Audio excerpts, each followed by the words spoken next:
নাফরমানের দুনিয়া শেষ হয় না। আমার কথা সাফ কথা, এটা মনে রাখতে হবে। এই জন্য দোস্ত বাপ, আমরা ফিকির করা চাই। আমি সব সময় এটা বলি, লোনা জলে তৃষ্ণা মেটে না। মানে যে পানি লবণাক্ত, ওই পানিতে তৃষ্ণা মেটে না। ঠিক হারামের মধ্যে, গুনাহের মধ্যে তৃপ্তি আসে না, তৃপ্তি আসে না। সারা রাত উলঙ্গ ছবি দেখেও যুবক তৃপ্ত হয়। এক সাগর মদ পান করেও মদখোর, নেশাখোর, ফুট্টাখোর, বাবাখোর, ডালখোর, ইয়াবাখোর, হারামখোর কোনোদিন তৃপ্ত হয় না। কিন্তু এক গ্লাস পবিত্র পানি এক গ্লাস তৃষ্ণার্ত ব্যক্তিকে তৃপ্ত করে দেয়। একজন স্ত্রী 60 বছর এক পুরুষের জীবন, 70 বছর এক পুরুষের জীবনে তৃপ্তি এনে দেয়। একজন বৌদি হালাল স্ত্রী, যেটা হালাল সেটা তৃপ্তি দেয়, যেটা হারাম সেটা কি দেয় না? তৃপ্তি দেয় না, বাবা সুখ দেয় না, গুনাহ ইজ্জত দেয় না, আল্লাহর নাফরমানি সম্মান দেয় না, সম্মান দেয় না। এজন্য আমরা প্রত্যেকের কাছে, আমিও বললাম আমার জন্য, আপনার জন্য, জওয়ান বুড়ো সবার জন্য, আমরা আখিরাতের ফিকির করা চাই। আমাদের জিন্দেগি আখিরাত। আমরা মুসলমান, আমরা মুমিন, আমাদেরকে আল্লাহ বানাইছেন আখিরাতের জন্য। এজন্য পুরা কোরআনুল কারীমে আল্লাহ তাআলা আমাদেরকে বারবার ডেকে ডেকে আমাদেরকে আখিরাতের সন্ধান দিয়েছেন, ইবাদতের সন্ধান দিয়েছেন। বলছেন বান্দা এটা করো, এটা ছাড়ো, এটা করো, এটা ছাড়ো, এটা করো, এটা ছাড়ো, বিনিময়ে আমি তোমারে মুত্তাকি বানাবো, আমি তোমারে জান্নাতি বানাবো, আমি তোমার আখিরাত সাজায় দেব, আমি তোমার পরকালে তোমার সম্মানের জিন্দেগি দান করব। একজনকেই বললাম ফিকির কইরেন, ফিকির কইরেন। অনেক কিশোর যুবক ছেলে বুঝতেই চায় না, ওই মনে করে রং তামাশার এই জিন্দেগি এটাই শেষ, এটাই শেষ। সারা রাত নারী ছবি, উলঙ্গ দৃশ্য, সারাদিন নিজের মতো করে আড্ডা দেয়, তার মনে যা চায়। চুল এমন রাখছো, আমার মন চাইছে। পরনের পোশাক এমন কেন, আমার মন চাইছে। ইউর উইশ ইউর লাইফ, তোমার চয়েস, তোমার লাইফ, তোমার পছন্দ, তোমার জীবন। বাহ, বেঈমানদের কথা। ইউর লাইফ ইউর চয়েস, তোমার জীবন তোমার চয়েস, তোমার যেটা ভাল লাগে এটা করো। অন্য এখানে কি, অন্য এখানে কি? তোমার হিন্দু মেয়ে পছন্দ হয়েছে, ঠিক আছে। তোমার ইহুদি পছন্দ হয়েছে, হ্যাঁ ঠিক আছে। এখানে অন্য কি? তোমার যেটা ভাল লাগে, তোমার যেটা মন চায়, তোমার পছন্দই তোমার জীবন। খোদার কসম, কোরআন শরীফের আয়াত আছে বাপ, সূরা আরাফের মধ্যে আল্লাহ তাআলা বলছে, এই মনের ইচ্ছা মতো যে চলে, ওয়াত্তাবা হাওয়াহু, যে তার নফসের মনের চাহিদার অনুসরণ করে, আল্লাহর বিধান, রাসূলের বিধান, কোরআনের বিধান, ইসলামের বিধান, ধর্মের বিধান কিছুই যে মানে না, কোনো ধার ধারে না, পরোয়া করে না, পাত্তা দেয় না, আল্লাহর কসম, আল্লাহ কোরআনে বলছেন ফামাসালুহু কামাসালিল কালব, ওই ব্যক্তির উদাহরণ, ওই ব্যক্তির জিন্দেগি কুকুরের মতো, কুত্তার মতো, কুত্তার মতো, কুত্তার মতো, কুত্তার মতো। ওই জিন্দেগি কুত্তার জিন্দেগি, ওই জিন্দেগি কুত্তার জিন্দেগি। আমি বললাম কোরআনের আয়াতে, যে জীবন, যে জীবন মালিকের গোলামি নাই, যে জীবন সৃষ্টিকর্তাকে মনে করায় না, যে জিন্দেগি বানানেওয়ালাকে মনে করায় না, 24 ঘন্টা নাফরমান চলে গেছে, একটা সেজদা দিতে পারলি না, তুই কোন মানুষের বাচ্চা? তুই বেটা, তুই কোন মার ঘরে জন্ম নিছ বেটা? তুই কোন মানুষের বাচ্চা বেটা? তুই কোন মুসলমানের বাচ্চা? তুই কে বললো তোরে মুসলমান বেটা? তুই জানোয়ার না তো জানোয়ার কে বেটা? একটা সেজদা দিবে না? মানুষের বাচ্চা এমন হবে? 24 ঘন্টায় একবারও মনিবের কথা মনে পড়বে না? ওমা কয় কি? আরে বলে কি? কিভাবে সম্ভব? কিভাবে সম্ভব? মানুষের বাচ্চা এমনি হয় কেমনে? মুসলমানের ঘরে জন্ম নিয়ে কিভাবে সম্ভব? বলে হ্যাঁ, সাফ কথার জবাব দেন। রাগ করবেন কার লগে? কোরআন শরীফ এটা তো, কোরআনের আয়াত বলছি। আপনি তর্জমা ভুল করলে পরে আইসেন, অসুবিধা, আমরা তো আসি এনে। বুঝেন নাই? ফামাতালুহু কামাতালিল কালব, সরাসরি কোরআন শরীফে আল্লাহ বলছেন তার উদাহরণ কুত্তার মতো। কালবুন অর্থ কুকুর, অন্য কোনো অর্থ নাই, বিকল্প কোনো অর্থ নাই। ইন তাহমিল আলাইহি ইয়ালহাস আও তাতরুকহু ইয়ালহাস। আহা, আল্লাহ বলছে কুত্তার স্বভাব, সে দৌড়ানি দিল জিহ্বা লম্বা করে হাঁফায়, এমন হাঁফায়। আবার ছেড়ে দিলেও মানে খাড় করাত রাখলো, দাঁড়ানো থাকলেও জিহ্বা লম্বা করে হাঁফায়। এটা কুকুরের স্বভাব। দাঁড়াইয়াও জিহ্বা লম্বা করে জোরে জোরে নিঃশ্বাস ফেলে, এমন করে। আবার দৌড়তে দৌড়তে এরকম করে। অর্থ কি? অর্থ হলো তাফসিরে লিখছে, সে পাইলো অতৃপ্ত, না পাইলো অতৃপ্ত। এই জন্য নাফরমান হারামখোর পাইলো অতৃপ্ত, না পাইলো অতৃপ্ত। হযরত মূসা আলাইহিস সালাম তাফসিরের মধ্যে আছে, মূসা আলাইহিস সালাম যখন মিশর থেকে চলে গেছিলেন ফেরাউনের বাহিনীর ভয়ে, ছোটবেলায়, ছোট না মানে কিশোর বয়স বা যুবক বয়স, এই সময়, তখন পার্শ্ববর্তী যেই দেশে গেছিলেন ওই দেশের নাম হলো মাদায়েন। তো সেখানে দুই বোন বকরিকে পানি পান করাইবার জন্য কূপের কাছে আসছিল, কিন্তু পুরুষদের বীরের কারণে তারা আগাইতে পারতেছিল না। তখন মূসা আলাইহিস সালাম ওই দুই বোনের বকরিগুলো তিনি নিজে কূপের থেকে পানি উঠাইয়া পানি পান করাই দিছিলেন। তো এগুলো নিয়ে যখন ওই দুই মেয়ে ঘরে ফিরছে, তখন তাদের বাবা, এই দুই বোনের বাপ যিনি ছিলেন তিনি নবী ছিলেন, হযরত শুআইব আলাইহিস সালাম, তিনি পুরো ঘটনা শুইনা একটা মেয়েকে পাঠাইছে যে তুমি গিয়া ওই যুবক ছেলেটাকে ডেকে নিয়ে আসো, সে যে আমাদের বকরিকে পানি পান করায় দিল এর জন্য কিছু পারিশ্রমিক দিতে হবে। তখন এই একজন মেয়ে আবার আয়েশা মূসা নবীর কাছে আসছে, আয়েশা ডাকছে যে আমাদের বাবা আপনাকে ডাকতেছেন, আপনাকে আপনার পারিশ্রমিক দিবে, আপনি আমাদের বাড়িতে চলেন।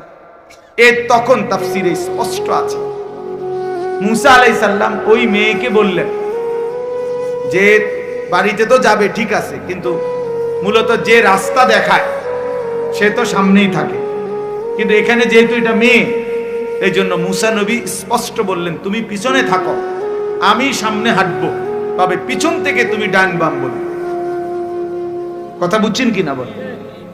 ডান বাম তো সেই বলতে হবে, নাহলে উনি তো আর চেনে না, কিন্তু তুমি পিছন থেকে বলবা, সামনের থেকে না।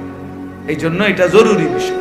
যাই হোক, তাহলে বলার উদ্দেশ্য হলো অনেক মানুষের বদভ্যাস, মসজিদে জুমার দিন অথবা অন্য সময়ও আসছে মসজিদে আগেই আসে বারান্দাত বসে থাকে, ও মসজিদের কোনার খুঁটির সাথে বসে থাকে, বাউন্ডারি ওয়ালের মধ্যে হেলান দিয়া দুই পা আলগি দিয়া এ বসে বসে জিমা।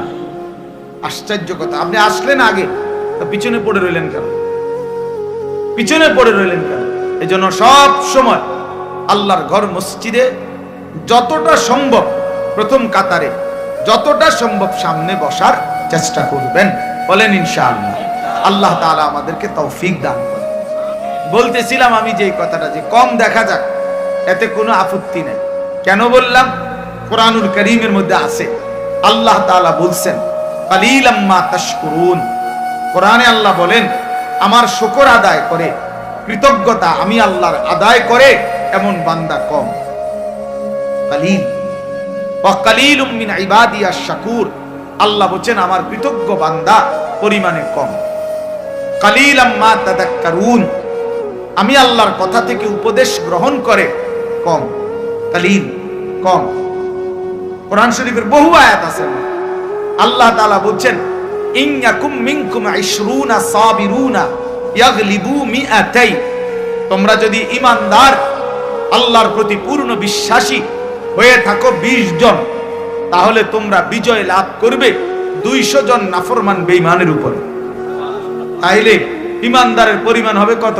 বেশি না কম? কম। এই যে 20 জন কইল, কিন্তু বিজয় লাভ করবে 200 বেঈমানের উপরে, 200 নাফরমানের উপর। কোরআন শরীফে আল্লাহ বলছেন কাম মিন ফিআতিন কালিলাতিন গালাবাত ফিআতান কাসীরা, অল্প সংখ্যক ঈমানদারী বিজয় লাভ করে বেশি সংখ্যক বেঈমানের উপর। এজন্য দোস্ত, এজন্য বাপ, এটা ভাবা উচিত, সংখ্যা নিয়ে কোনো বিষয় না। সফলতা কিংবা ব্যর্থতার জন্য, কোরআন সুন্নাহর দৃষ্টিতে সফলতা বা ব্যর্থতার জন্য সংখ্যা কোনো বিষয় নয়। 10,000 মানুষের সামনে কেউ যদি ওয়াজ করে তাইলে তিনি সফল, 10 জনের সামনে বললে তিনি ব্যর্থ, এই কথা কোরআন সুন্নায় নাই। বুঝছেন নি আমার কথা? এই কথা নাই। 10 লক্ষ মানুষ চিনলে উনি সফল, আর মানুষ না চিনলে উনি ব্যর্থ, এই কথা কোরআন সুন্নাতে নাই। সফলতা কিংবা ব্যর্থতার জন্য সবাই চিনতে হবে এটা জরুরি না। আমি উদাহরণ দেই তাহলে বুঝবেন। কোরআন শরীফে মোট 25 জন নবী এবং রাসূলের নাম আছে। 25 জন। কয়জন? তাহলে মোট নবী রাসূল কি 25 জন? আপনারা শুনেন নাই কখনো যে নবী রাসূল কয়জন? 1,24,000, কিংবা আরেকটা বর্ণনা হলো 2,24,000। তাহলে 1,24,000 নবী এবং রাসূল, 2,24,000 নবী এবং রাসূল, অথবা তাহলে কোরআন শরীফে নাম উল্লেখ করা হয়েছে মাত্র 25 জনের। তো বাকিদের নাম পৃথিবীর কেউ জানে না, কোরআনে নাই। অন্যান্য কিতাবাদি খুঁজলে আরো কিছু নবী রাসূলের নাম পাওয়া যাবে, তো নাইতে আরো 100। তো ধরে নিলাম, মনে করেন 100 জন নবী রাসূলের নাম পাইলাম খুঁজা, তাহলে বাকি যে নবী রাসূলদের নাম কেউ জানে না পৃথিবীতে, কোনো কিতাবে নাই, তাহলে ওনারা ব্যর্থ। কথা বলেন না কেন? এটা বুঝতে হবে, এটা আখিরাতের হিসাব, এটা পরকালের হিসাব। আচ্ছা, আমাদের প্রিয় নবী সাল্লাল্লাহু আলাইহি ওয়াসাল্লাম তিনি যখন বিদায় হজ্জে আরাফাতের ময়দানে, নবীজির নিজে যে বছর হজ করছেন সেই বছর হজ্জের ময়দানে নবীজি ভাষণ দিয়েছিলেন 1,25,000, প্রায় 1.25 লাখ সাহাবীর সামনে। 1,25,000 যদি সাহাবী ওই আরাফাতের মাঠে হজ্জের মধ্যে নবীজির সামনে থাকে, তাহলে বাড়িঘরে আরো আছে। সবাই তো আর একবারে গেছে গানা হজে, বাচ্চা কাচ্চা, নারী, বৃদ্ধ, দুর্বল, এরকম আছে না আরো, তো ওনারা বাদ দেন। এই 1,25,000ই ধরেন, এই 1,25,000 সাহাবীর মধ্যে সারা পৃথিবীর সমস্ত কিতাব একত্র করলেও 5,000 সাহাবীর নাম খুঁজে পাওয়া যাবে না, 2,000 সাহাবীর নাম খুঁজে পাওয়া যাবে না। অল্প কিছু সাহাবীর নাম পৃথিবীতে আছে, মানে কিতাবে আছে, উল্লেখ আছে। তাইলে আপনি ধরেন একেবারে 5,000-এর নাম পাওয়া গেল, ধরে নিলাম কথার কথা, তাহলে 5,000 সাহাবীর নামও যদি খুঁজে পাওয়া যায়, তাইলে তো শুধু হজ্জের ময়দানের ওই 1,20,000 সাহাবীর নাম পৃথিবীর কেউ জানে না, তো ওনারা ব্যর্থ। এইটা আমরা মনে রাখতে হবে, এটা খুব জরুরি বিষয়। এক তো আখিরাতের মুআমালা, আরেকটা হলো দুনিয়ার, আপনাদের দুনিয়ার হিসাব। দুনিয়ার হিসাবে জনপ্রিয়তা, খ্যাতি, এটা একটা বিষয় অনেকে ভাবতে পারে, কিন্তু আখিরাতের দৃষ্টিতে জনপ্রিয়তা অথবা অপরিচিতি এটা কোনো বিষয় না। বিষয় হলো আল্লাহ তাআলা গ্রহণ করলেন কিনা, গ্রহণ করলেন কিনা। আমারে 10 লক্ষ মানুষ চিনে, কিন্তু আল্লাহ তাআলা গ্রহণ করে নাই, তো 2 পয়সার কোনো মূল্য, 2 পয়সার মূল্য। আমারে 50 লক্ষ মানুষ চিনে, তো এতে করে আমার কবরের আযাব মাফ। 1 কোটি মানুষ চিনে, আমারে কবরের আযাব মাফ আমার? না বন্ধু, না বাপ, এটা বুঝতে হবে। আখিরাতের বিবেচনা, আখিরাতের মুআমালা, পরকালের হিসাবে সফলতা কিংবা ব্যর্থতা হচ্ছে আল্লাহ তাআলার গোলামির মধ্যে, আল্লাহর বন্দেগীর মধ্যে। এজন্য কোরআন শরীফে স্পষ্ট আয়াত আছে। আপনারা দেখবেন অনেক মানুষ জানাজা যখন হয়, আমাদের এই যে ভাইরা যারা রাজনীতি করে, ওনারা সবাই জানাজার মাঠে উপস্থিত থাকে, বক্তব্যও দেয়, এবং অনেক মানুষও সমাজের মান্যগণ্য ব্যক্তিরাও লাশের সামনে 1 মিনিট 2 মিনিট বক্তৃতা দেয়। কিন্তু অধিকাংশই বক্তৃতা দিতে গিয়ে একটা লাইনে শুধু বলে যে কুল্লু নাফসিন যায়িকাতুল মাউত, আমাদের সকলকেই মৃত্যুবরণ করতে হবে। কিন্তু মজার বিষয় হলো কোরআন শরীফের যত জায়গায় এই কথাটা আছে, এতটুকু বলে কোন জায়গায় আল্লাহ কথা শেষ করে নাই। বুঝেন নাই আমার কথাটা? সকলকেই মৃত্যুর স্বাদ গ্রহণ করতে হবে, এরপরে কথা শেষ, একটা দাড়ি, এমন না। প্রত্যেক আয়াতে এই কথার সাথে আরো কথা আছে। সেই কথাটা কি? সেই কথাটা কি? আল্লাহ তাআলা কোরআনুল কারীমে স্পষ্ট বলছেন, কুল্লু নাফসিন যায়িকাতুল মাউত, প্রতিটি প্রাণ, প্রতিটি আত্মাকেই মৃত্যুর স্বাদ গ্রহণ করতে হবে। তবে এই আল্লাহ আয়াত শেষ করে নাই, এর পরের কথাগুলো শুনেন। আল্লাহ বলেন, ওয়া ইন্নামা তুওয়াফাউনা উজুরাকুম ইয়াউমাল কিয়ামাহ, এবং অবশ্যই তোমাদেরকে তোমাদের সারা জিন্দেগীর কৃতকর্মের ফলাফল আখিরাতে কিয়ামতের দিন দেয়া হবে। এরপরে আল্লাহ বলেন, ফামান যুহজিহা আনিন নার ওয়া উদখিলাল জান্নাতা ফাকাদ ফাজা। বাপ মনোযোগ দিয়া শুনেন, অল্পই শুনেন, দিল দিয়া শুনেন, একজনই শুনেন, আমার কোনো অসুবিধা নেই। আমি তো আর প্রার্থী না, কাজের সমস্যা নাই, আমার কোনো এত সমর্থনের কি আছে যে আমি সবাই আমার ভোটার হাইতেই, এমন কিচ্ছু না। কাজে একজনই শুনেন। তাই এই জন্য বললাম যে আল্লাহ তাআলা বলেন, ফামান যুহজিহা আনিন নার ওয়া উদখিলাল জান্নাতা। আল্লাহ বলেন, আখিরাতের ময়দানে, হিসাবের মাঠে যাকে জাহান্নাম থেকে মুক্তি দেয়া হবে এবং জান্নাতে প্রবেশ করানো হবে, খোদার কসম আল্লাহ বলেন, ফাকাদ ফাজা, সেই কেবল সফল হলো, সেই কেবল কৃতকার্য হলো, সেই কেবল কামিয়াব হলো। এরপরও শেষ হয়েছে না কথা, আটটু রয়েছে। এরপরে আল্লাহ বলেন, অতএব তোমরা যদি জানতে চাও বান্দা, তাহলে দুনিয়ার সফলতা ব্যর্থতা এটা। আল্লাহ বলেন, ওয়ামাল হায়াতুদ দুনিয়া ইল্লা মাতাউল গুরুর। এই বান্দা মনে রেখো, দুনিয়ার জীবন শুধুই ধোঁকা, ধোঁকা, ধোঁকা, ধোঁকা, ধোঁকা। এটা দুনিয়া ধোঁকা। আল্লাহ কোরআনে বানানে ওয়ালা যিনি, তিনি বলছেন এটা ধোঁকা। যিনি সৃষ্টিকর্তা তিনি বলছেন, কোম্পানি বলছে এটা 2 নম্বর। আপনি কিনতেন কোন গাছ ধরে, এটা 1 নম্বর। কোম্পানি প্রোডাক্ট করে যে উৎপাদন করছে যিনি, উনি বলছে এটা খেলনা, আপনি কিনতেন কোন এটা আসল। যিনি বানাইছেন তিনি আল্লাহ, তিনি বলছেন, ওয়ামা হাদিহিল হায়াতুদ দুনিয়া ইল্লা লাহবুন ওয়া লাইব। বান্দা, দুনিয়া আমি বানাইছি, আমি জানি আমি কি বানাইছি। আল্লাহ বলে, দুনিয়ার জীবন শুধুই তামাশা, শুধুই খেলাধুলা। লাহবুন লাইবুন, খেলাধুলা, তামাশা, মালাঠোলা।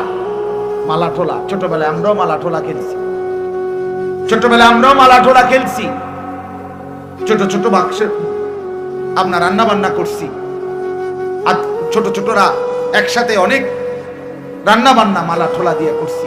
সন্ধ্যা হলে মা ডাক দিছে তো নিজের হাতে সব ভাঙ্গা চুরা আবার মায়ের ডাকে মায়ের কোলে ফিরে গেছি। এই না দুনিয়া? এই দুনিয়া আল্লাহ বলছে এরকম মালাঠোলা। অতএব বাপ, এই কথাটা আমরা মনে রাখতে হবে, সফলতা কিংবা ব্যর্থতা ফয়সালা হবে হাসরের ময়দানে। ऐसे रहे या वैसे रहे, वहां देखना फिर कैसे रहे। এভাবে থাকেন আর ওইভাবে থাকেন, দুনিয়া একভাবে পার হয়েই যাবে। কিন্তু দেখার বিষয় হলো, वहां देखना फिर कैसे रहे, সেখানে কেমন থাকবেন ওটা হলো দেখার বিষয়। এখানে হাসলেও মরে যাবেন, এখানে কাঁদলেও মরে যাবেন। আমার ভাই, এই যারা মোবাইল হাতে ধরে রাখছেন, আপনি কিচ্ছু বুঝতেন না, এই মোবাইল এটা লই এই জীবন শেষ হই, এই জিন্দেগি এই মোবাইলের উপরে শেষ। এই অসভ্যতাই জীবন শেষ, কিচ্ছু বোঝে না। ওই যে ভাই নিজে নিজে হাসে, এটাই জিন্দেগি, এটা এক খামখেয়ালির জিন্দেগি। মনে এই মোবাইলের আসক্ত জীবন কোনোদিনও সুখকর হয় না।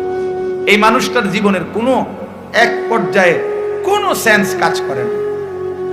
সে 24 ঘন্টা জিন্দেগির সমস্ত আশা আকাঙ্ক্ষা, আবেগ, অনুভূতি, ইচ্ছা, অভিপ্রায় সব মোবাইলের মধ্যেই খোঁজে। হাসেও মোবাইলে, কান্দেও মোবাইলে, জীবনের সব কিছুর সফলতা খোঁজে মোবাইলে। অনেক মানুষ আমার ছবিটা দেখছে, অতএব আমি সফল। এটা ঠিক মতো সবাই দেখে নাই, অতএব আমি ব্যর্থ। সবাই আমারে চিনছে মোবাইলের মাধ্যমে, অতএব আমি সফল। এবার যেমনিও একটা লারা দিতে হইল, একটা মানুষ চিনলে এটা যেমনি পাঞ্জাবি পিন্দাও খুললাও, বুঝলেন না? একটা ডাইরেক্ট রাস্তার মাঝখান দিয়ে আটটা হোক, অসুবিধা চিনছে তো না রে ভাইয়া, রাগ হয়ে না, এই কোনোভাবে মনোযোগ হয় না, এই জিন্দিগি সুন্দর হয় না বাপ, এই জীবন সুন্দর হয় না, এমনি এমনি চলে যায়, দিন নাই, রাত নাই, সকাল নাই, দুপুর নাই, সন্ধ্যা নাই। এটা কেমন জিন্দিগি ভাই? এই কেমন জীবন? 24 ঘন্টা মোবাইল, 24 ঘন্টাই মোবাইল, এই কেমন জিন্দিগি? এই পৃথিবীতে আর কোনো কাজ নাই? এই পৃথিবী গড়ারও কোনো প্রয়োজন নাই, আখিরাত গড়ারও প্রয়োজন। আমরা কিতাব পড়ছি, আমার কাছে আরবি কিতাব আছে, কিমাতুজ জামান ইনদাল উলামা। এই কিতাবের মধ্যে আছে মানে ওলামায়ে কেরামের নিকট সময়ের মূল্য। তো এই কিতাবে আমরা পড়ছি, এক বুজুর্গকে এক সাধারণ মানুষ আইসা বলছে, হযরত আপনার সাথে আমি একটু কথা বলবো। তিনি বললেন, কোনো প্রয়োজনীয় মাসআলা? বললেন এমনি একটু কথা বলতাম। তখন উনি বললেন যে তাহলে তুমি সূর্যের গতিকে কিছুক্ষণের জন্য থামায় রাখো, যতক্ষণ তুমি কথা বলতে চাচ্ছ। যদি তুমি সূর্যের গতি থামাইতে পারো তাইলে আমি রাজি আছি, আর যদি না পারো তাহলে তুমি আমার হায়াতের এই আধা ঘন্টা কেন নষ্ট করো? এই সময় তো আমার, এই 20 মিনিট তো তোমার গেলে আমারও যাবে, 30 মিনিট তো তোমার গেলে আমারও যাবে, তুমি কেন নষ্ট করবে আমার এই হায়াত? বলে এইভাবে ভাবতেন না, এইভাবে ভাবছেন, প্রতি সেকেন্ড আমার থেকেই যায়। ইরতাহালাতিদ দুনিয়া মুদবিরা ওয়ারতাহালাতিল আখিরাতু মুকবিলা। নবী সাল্লাল্লাহু আলাইহি ওয়াসাল্লাম বলেন, উম্মত, প্রতি মুহূর্তে, প্রতি সেকেন্ডে দুনিয়া তোমার পিছনে যায়, আখিরাত তোমার আগে আসে। এক এক ঘন্টা যাচ্ছে মানে আমার দুনিয়া যাচ্ছে, প্রতি ঘন্টা যাচ্ছে মানে আমার আখিরাত আগাচ্ছে। আমি কবরের দিকে আগাইতেছি, আমি আখিরাতের দিকে আগাইতেছি। ফাকুনু আবনা আল আখিরা ওয়ালা তাকুনু আবনা আদ দুনিয়া। নবী সাল্লাল্লাহু আলাইহি সাল্লাম বলেন, অতএব আখিরাতের সন্তান হও, দুনিয়ার সন্তান হইও না। অর্থাৎ নবীজি বলছেন, উম্মত, আখিরাতের পরিচয়ে পরিচিত হও, শুধু দুনিয়ার পরিচয়ে পরিচিত। শুধু ডাক্তার, শুধু ইঞ্জিনিয়ার, শুধু ব্যারিস্টার, শুধু উকিল, শুধু চাকরিজীবী, শুধু ব্যবসায়ী, শুধু রাজনীতিবিদ, শুধু শুধু এতটুকুই, শুধু একটা দুনিয়ার পরিচয়। ড্রাইভার, শুধু কুলি, শুধু দিনমজুর, শুধু কৃষক, এ তো দুনিয়ার পরিচয়। আল্লাহর নবী বলছেন, আখিরাতের পরিচয়ে পরিচিত হও। লোকে যেন বলে সে নামাজি, সে চরিত্রবান, সে দিনদার, সে আখলাকওয়ালা, সে মসজিদকে ভালোবাসে, মাদ্রাসাকে ভালোবাসে, ওলামায়ে কেরামকে ভালোবাসে। হ্যাঁ, বছর শেষে হিসেব করে যাকাত দেয়, বা জামাত মসজিদে নামাজ পড়ে, রমজানে রোজা আদায় করে, হালাল হারামের পার্থক্য মেনে চলে।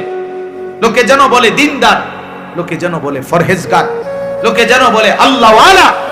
খোদার কসম, নবী বলছে, উম্মত, এমন পরিচয়ে পরিচিত হও। শুধু দুনিয়ার পরিচয় লাগায়ও না, শুধু দুনিয়ার পরিচয়ে পরিচিত হও। এই জন্য আমার বাপ, আমি আমার এই কথাটা বললাম, সফলতা কিংবা ব্যর্থতার জন্য এটা কোনো বিষয় না, বিষয় হলো আখিরাত। ফামান যুহজিহা আনিন নার ওয়া উদখিলাল জান্নাহ ফাকাদ ফাজা। আল্লাহ কোরআনে বলছেন, যাকে জাহান্নাম থেকে মুক্তি দেয়া হলো, জান্নাতে প্রবেশ করানো হলো, সেই সফল হলো। কাদ আফলাহাল মুমিনুন, আল্লাহ বলেন ঈমানদারগণ সফল হয়েছে। কেন? আল্লাযীনা ইয়ারিসুনাল ফিরদাউসা। এই যে আল্লাহ সরাসরি কোরআনে বলছে, কেন মুমিন সফল হয়েছে? আল্লাহ বলে, কারণ তারা জান্নাতুল ফিরদাউসের উত্তরাধিকারী হবে। অতএব যে মুমিন জান্নাতের অধিকারী হবে, সেই সফল হবে, সেই সফল হবে। ওয়াকালুল হামদুলিল্লাহিল্লাযী আযহাবা আন্নাল হাযান ইন্না রাব্বানা লাগফুরুন শাকুর। আল্লাহ বলে, জান্নাতি বান্দা জান্নাতে ঢুকে বলবে, আল্লাহ আপনার প্রশংসা করছি, আজকে আমার জীবনের যত দুশ্চিন্তা চিরতরে শেষ হলো। আজ আমি জান্নাতে ঢুকলাম। এই মুমিন থামবে সেদিন, জান্নাতে ঢুকবে যেদিন। মুমিন তৃপ্ত হবে সেদিন, জান্নাতে যাবে যেদিন। মুমিনের জিন্দেগীর সমাপ্তি হবে সমস্ত চিন্তা, ফিকির, পেরেশানি, সমস্ত অস্থিরতা, সমস্ত মেহনত, সমস্ত টেনশনের সমাপ্তি হবে সেদিন খোদার জান্নাতে ঢুকবে যেদিন। এজন্য বাপ বুঝতে শেখেন, আমিও আপনিও। দুনিয়া বাদ দিতে বলি না। কোরআনুল কারীমের মধ্যে আল্লাহ তাআলা বলছেন, ওয়ালা তানসা নাসীবাকা মিনাদ দুনিয়া, বান্দা তোমার দুনিয়ার প্রয়োজন ভুলে যেও না। আমি তোমারে দুনিয়া ছাড়তে বলি না। দুনিয়া ছেড়ে দিলে তুমি আমল করবা কেন? হায়াত না পাইলে বন্দেগী করবা কেন? দুনিয়া বাদ দিতে বলেন, আখিরাতকে 24 ঘন্টা সঙ্গী বানাইতে বলছে। সঙ্গী বানাইতে বলছে। কোরআনে আল্লাহ দোয়া শিখাইছে, মুমিনের দোয়া। আপনারা সবাই পারেন এই দোয়াটা, সবাই এই দোয়া এটা পারে। রব্বানা আতিনা ফিদ দুনিয়া হাসানা ওয়া ফিল আখিরাতি হাসানা ওয়া কিনা আযাবান নার। আয় আল্লাহ, আমি পুরা দুনিয়া চাই না। আল্লাহ, আমি পুরা দুনিয়ার যা ইচ্ছা তাই চাই না। দুনিয়ার মধ্যে যা হালাল, যা পবিত্র, যা উত্তম, যা বৈধ, যা আপনার অনুমোদিত, আমাকে সেই হাসানা উত্তম যা তা দুনিয়ায় দেন। আখিরাতে যা উত্তম আপনি তা দেন, জাহান্নামের আযাব থেকে মুক্তি দিন। তাহলে দুনিয়া চাইতে নিষেধ করছে, উত্তমটা চাইবেন। আল্লাহ দুনিয়া দেন, তবে হালাল হারাম মিলাইয়া, হালাল জায়েজ না জায়েজ মিলাইয়া, সুদের টাকা, চুরির টাকা, কিস্তির টাকা, ঘুষের টাকা, ওজনে কম দেওয়া টাকা, বাটপারির টাকা, 3 নম্বরই টাকা, 6 নম্বরই টাকা, এমন টাকা দিয়েন না, মা লাগবে না। এমন দুনিয়া ছেড়ে দিলাম, জন্য বাপ এটা ইনসাফের সাথে ভাবা উচিত। আপনাদেরকে বলি, একজনকেই বললাম, ফিকির কইরেন। অনেক কিশোর যুবক ছেলে বুঝতেই চায় না, ওই মনে করে রং তামাশার এই জিন্দেগি এটাই শেষ। সারা রাত নারী, ছবি, উলঙ্গ দৃশ্য, সারাদিন নিজের মতো করে আড্ডা দেয়। তার মনে যা চায়, চুল এমন রাখছো, আমার মন চাইছে। পরনের পোশাক এমন কেন, আমার মন চাইছে। ইউর উইশ ইউর লাইফ, তোমার চয়েস, তোমার লাইফ, তোমার পছন্দ, তোমার জীবন। বাহ, বেঈমানদের কথা। ইউর লাইফ ইউর চয়েস, তোমার জীবন তোমার চয়েস, তোমার যেটা ভাল লাগে এটা। অন্য এখানে কি? তোমার হিন্দু মেয়ে পছন্দ হয়েছে, ঠিক আছে। তোমার ইহুদি পছন্দ হয়েছে, হ্যাঁ ঠিক আছে। এখানে অন্য কি? তোমার যেটা ভাল লাগে এটা, তোমার যেটা মন চায় এটা, তোমার পছন্দই তোমার জীবন। খোদার কসম, কোরআন শরীফের আয়াত আছে বাপ, সূরা আরাফের মধ্যে আল্লাহ তাআলা বলছে, এই মনের ইচ্ছা মতো যে চলে, ওয়াত্তাবা হাওয়াহু, যে তার নফসের মনের চাহিদার অনুসরণ করে, আল্লাহর বিধান, রাসূলের বিধান, কোরআনের বিধান, ইসলামের বিধান, ধর্মের বিধান কিছুই যে মানে না, কোনো ধার ধারে না, পরোয়া করে না, পাত্তা দেয় না, আল্লাহর কসম, আল্লাহ কোরআনে বলছেন, ফামাসালুহু কামাসালিল কালব, ওই ব্যক্তির উদাহরণ, ওই ব্যক্তির জিন্দেগি কুকুরের মতো, কুত্তার মতো। ওই জিন্দেগি কুত্তার জিন্দেগি, আমি বললাম কোরআনের আয়াত এটা। যে জীবন মালিকের গোলামি নাই, যে জীবন সৃষ্টিকর্তাকে মনে করায় না, যে জিন্দেগি বানানেওয়ালাকে মনে করায় না, 24 ঘন্টা নাফরমান চলে গেছে, একটা সেজদা দিতে পারলি না, তুই কোন মানুষের বাচ্চা? তুই বেটা, তুই কোন মার ঘরে জন্ম নিছ বেটা? তুই কোন মানুষের বাচ্চা বেটা? তুই কোন মুসলমানের বাচ্চা? তুই কে বললো তোরে মুসলমান বেটা? তুই জানোয়ার না তো জানোয়ার কে বেটা? একটা সেজদা দিবে না, মানুষের বাচ্চা এমন হবে? 24 ঘন্টায় একবারও মনিবের কথা মনে পড়বে না? ওমা কয় কি? আরে বলে কি? কিভাবে সম্ভব? কিভাবে সম্ভব? মানুষের বাচ্চা এমনি হয় কেমনে? মুসলমানের ঘরে জন্ম নিয়ে কিভাবে সম্ভব? বলে হ্যাঁ, সাফ কথার জবাব দেন। রাগ করবেন কার লগে? কোরআন শরীফ এটা তো কোরআনের আয়াত বলছি। আপনি তর্জমা ভুল করলে পরে আইসেন, অসুবিধা, আমরা তো আসি এনে, বুঝেন না? ফামাসালুহু কামাসালিল কালব, সরাসরি কোরআন শরীফ আল্লাহ বলছেন তার উদাহরণ কুত্তার মতো। কালবুন অর্থ কুকুর, অন্য কোনো অর্থ নাই, বিকল্প কোনো অর্থ নাই। ইন তাহমিল আলাইহি ইয়ালহাস আও তাতরুকহু ইয়ালহাস। আহা, আল্লাহ বলছে কুত্তার স্বভাব, সে দৌড়ানি দিল জিহ্বা লম্বা করে হাঁফায়, এমন হাঁফায়। আবার ছেড়ে দিলেও মানে খাড় করা থাকলো, দাঁড়ানো থাকলেও জিহ্বা লম্বা করে হাঁফায়। দেখি, এটা কুকুরের স্বভাব। দাঁড়াইয়াও জিহ্বা লম্বা করে জোরে জোরে নিঃশ্বাস ফেলে এমন করে, আবার দৌড়তে দৌড়তে এরকম করে। অর্থ কি? অর্থ হলো তাফসিরে লিখছে সে পাইলো অতৃপ্ত, না পাইলো অতৃপ্ত। এই জন্য নাফরমান হারামখোর, পাইলো অতৃপ্ত, না পাইলো অতৃপ্ত। বেচা কিনা চলতেছে, মাল বেচে, নতুন মাল ট্রাকের থেকে নামায়, আপনি জিঙ্গাবেন কি অবস্থা বেচা কিনা? কি নাই, আগের ব্যবসা নাই, ঢাকায় মাল বেচতেছ, মাল এটি শেষ হয়ে গেছে, নতুন মাল নামাইতে আছে ট্রাকের থেকে। কিরে, কোন ব্যবসা নাই? বুঝেন নাই আমার কথা? না না নাই, ও ব্যবসার মজা নাই, ও আগের ব্যবসা নাই। আর কোনটা নাই? আগের ব্যবসা কোন বছরের? কি গত 300 বছর আগের ব্যবসা নাই? তো তুমি এই সময় জন্ম নিলা কেন? তুমি ওই সময় আইতা, যে সময় ব্যবসা আসিল সেই সময় আইলে না কা? ব্যবসা আসিল নূহ আলাইহিস সালামের জমানায়, ঠিক না? তো ওই সময় জন্ম নিতা, এই সময় আইছো কি? এটা বুঝি কথা হইল? মানে এটা হইল কুকুরের সময়। মানে কি? পেলেও অতৃপ্ত, না পেলেও কি? নাফরমানের দুনিয়া শেষ হয়। আমার কথা সাফ কথা।